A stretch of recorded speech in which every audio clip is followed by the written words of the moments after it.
Saudações, anjos! Narson Luiz aqui no canal Tem Química e hoje o nosso bate-papo vai ser sobre precipitação ácida, também conhecida como chuva ácida. Esse é um fenômeno que acontece quando a água em suspensão atmosférica entra em contato com óxidos que são ácidos e a relação entre esses dois formam automaticamente os ácidos. Por isso que eles são considerados óxidos ácidos. Sendo que esse óxido ácido acontece quando existe um ametal conectado ao oxigênio. E nesse processo pode acontecer desses ácidos serem formados a partir destes óxidos ácidos, o SO2, que em geral é formado a partir de erupções vulcânicas ou também pela queima de combustível fóssil, já que todo combustível fóssil contempla na sua estrutura uma impureza que é o enxofre. Pode formar também NOx, que pode ser derivatizado a partir da queima de combustíveis ou então da própria presença do gás nitrogênio na atmosfera. A relação do nitrogênio com o oxigênio vai formar NOx. E eu posso ter também a conjuntura do gás carbônico a partir da queima de combustíveis ou queima de outros materiais orgânicos e ainda processos de industrialização. A relação desses gases indo para a atmosfera formam esses ácidos e eles podem precipitar na forma de chuva ácida e gerando vários problemas ambientais. Nesse caso, então, a parte que contempla a questão de consequências que você precisa conceber para conseguir compreender como vai ser relacionado em uma prova é pegar por partes. Então, por exemplo, a primeira consequência aqui diz respeito à acidificação do solo.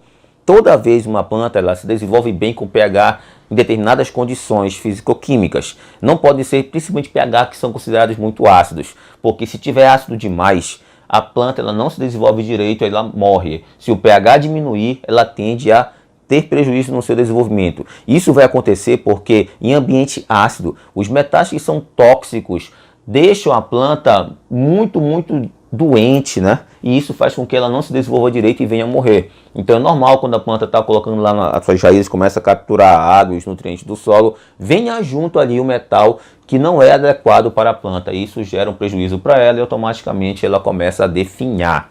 Tem também a questão da acidificação de rios e lagos. É muito comum acontecer esse equilíbrio físico-químico aqui, ó. 4 íons H+, reagem com oxigênio e isso gera 2 moléculas de água. Então isso é muito comum acontecer. Desta forma, se por acaso começar a chover aqui chuva ácida, vai acontecer de aumentar a taxa da concentração de íons H+.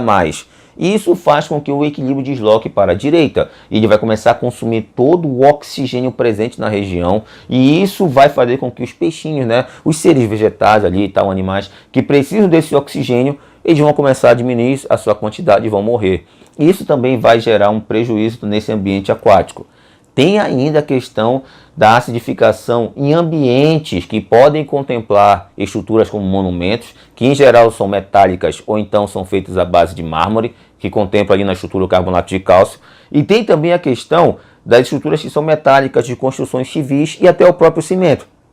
Aqui, por exemplo, eu tentei retratar nesse desenho, eu espero que eu tenha que eu consiga ter me feito entender.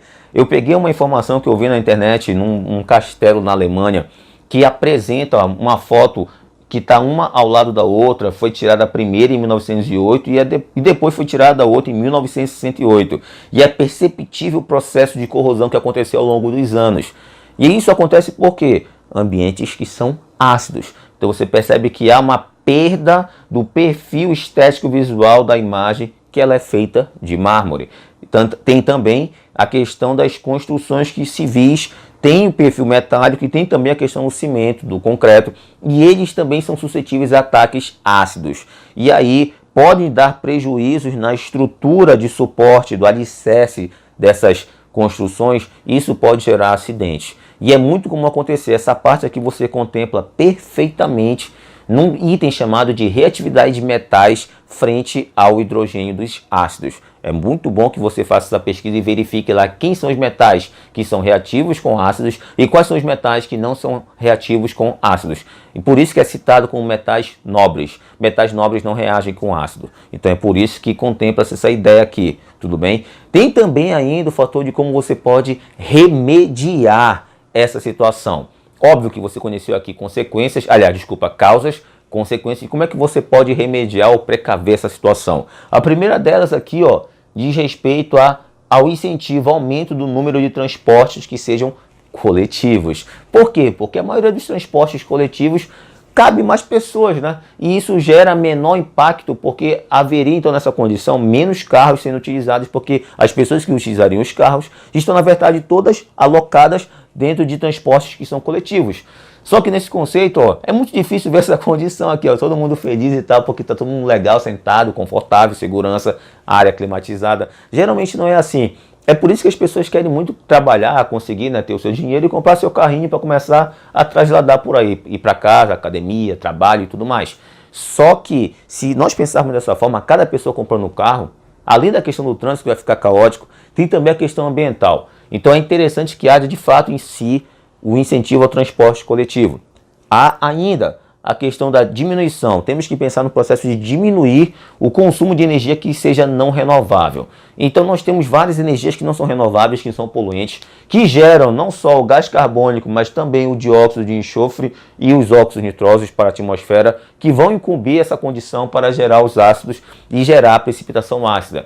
Quanto mais for utilizada a energia não renovável, pior para o meio ambiente.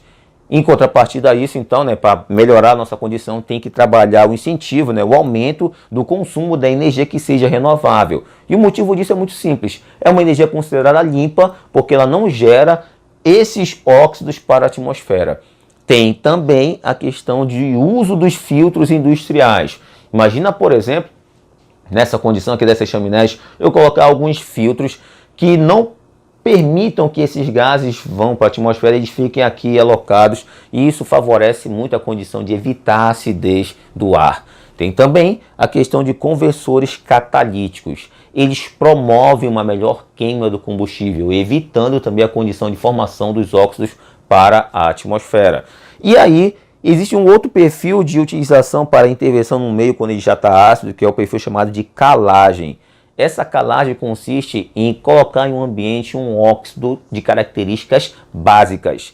E no caso aqui o mais utilizado é o óxido de cálcio. E aí, ele em geral ele é colocado em plantações, quando o ambiente está ácido, as plantinhas lá já estão depreciando, né? E aí, quando eu passo com o avião e vou jogando o pozinho, ele vai reagir com a água do ambiente e vai gerar uma base fraca, que é o hidróxido de cálcio. E por causa disso, o ataque ao nível ácido ele vai de forma branda, evitando maiores problemas para aquela região.